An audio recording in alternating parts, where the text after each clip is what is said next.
Si je vous dis nabatéen, vous allez me dire Pétra, évidemment. Mais sachez qu'il existe un autre site très étonnant en Arabie Saoudite, construit par les nabatéens.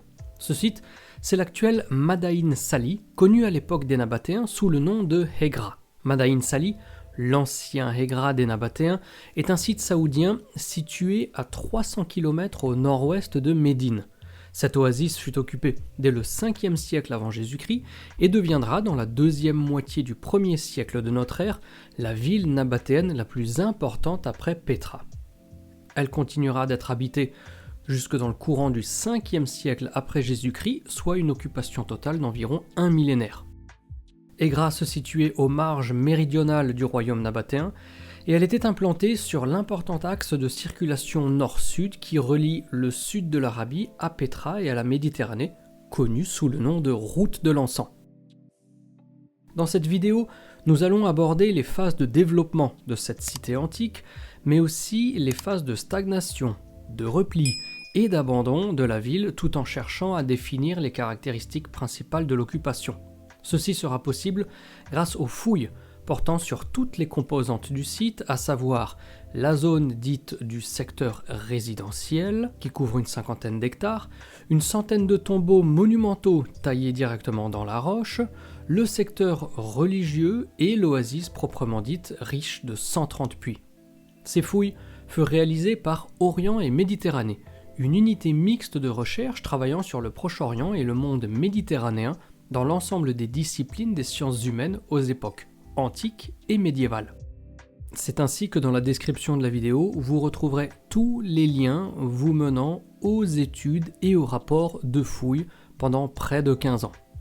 Les années 2018 à 2022 ont été marquées par plusieurs opérations de fouilles à Madain Sali et le long de la piste caravanière supposée entre ce site et Médine. À Hegra, les opérations de fouilles au cours de ces 5 dernières années ont porté sur la zone dite résidentielle, c'est-à-dire la ville à l'intérieur des remparts, ainsi que sur un secteur plus éloigné, situé au sommet d'un piton rocheux, peu accessible au nord-est de la ville.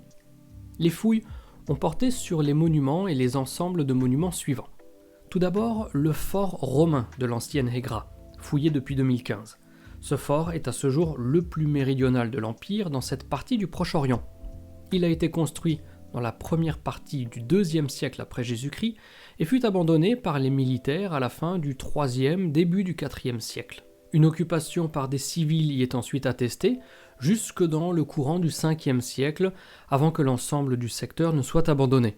Ce fort a livré un matériel abondant, notamment de petits objets en bronze, ainsi qu'une belle inscription latine datée du règne de Caracalla, empereur romain né à Lyon en l'an 188. Ensuite, il y a le grand temple nabatéen, construit au sommet ainsi qu'au pied d'une immense butte de grès dans la partie centrale de la zone résidentielle. Ce temple s'inscrit sur une vaste parcelle sacrée et s'organise sur 2 niveaux. Un temple haut sur la butte, dominé par une structure en forme de chapelle, et un temple bas, dont les niveaux nabatéens ont été très perturbés par les occupations des époques romaines.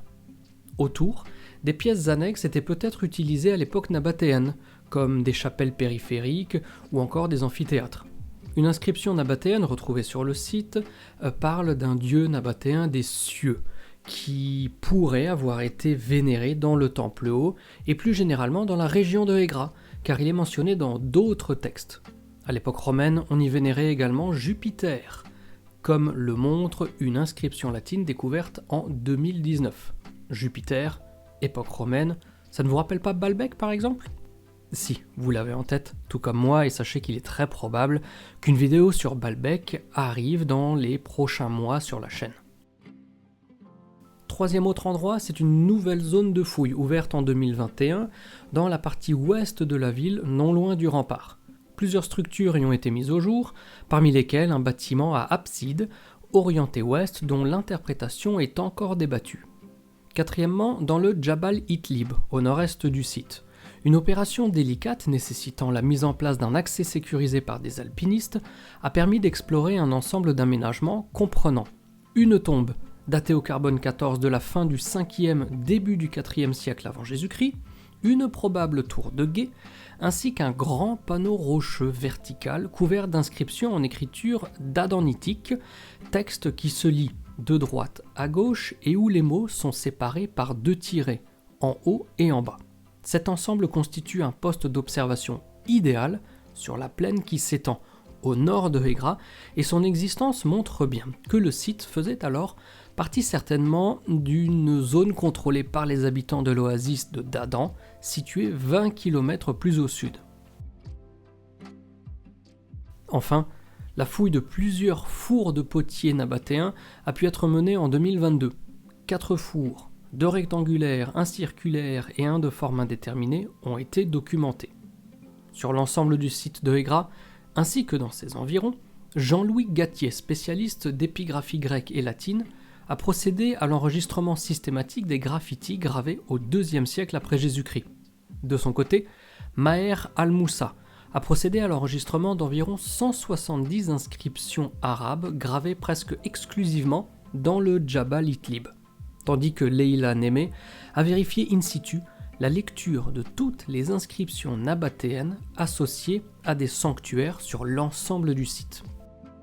Un autre volet des recherches menées à Hegra a commencé sur les techniques de taille de nombreux tombeaux monumentaux. À ma connaissance, mais peut-être que je me trompe, les résultats de ces recherches n'ont pas encore été publiés, et si je les vois passer, soyez certains, chers amis, que j'en profiterai pour en faire une nouvelle vidéo sur la chaîne. Voilà les amis, j'espère que la découverte de ce site antique, aussi issu des Nabatéens, les mêmes qui ont fait Pétra, vous aura plu. Et d'ici à ce qu'on se retrouve sur la chaîne pour de nouvelles réjouissances, comme toujours, portez-vous bien et surtout n'oubliez pas de garder la passion. Ciao ciao.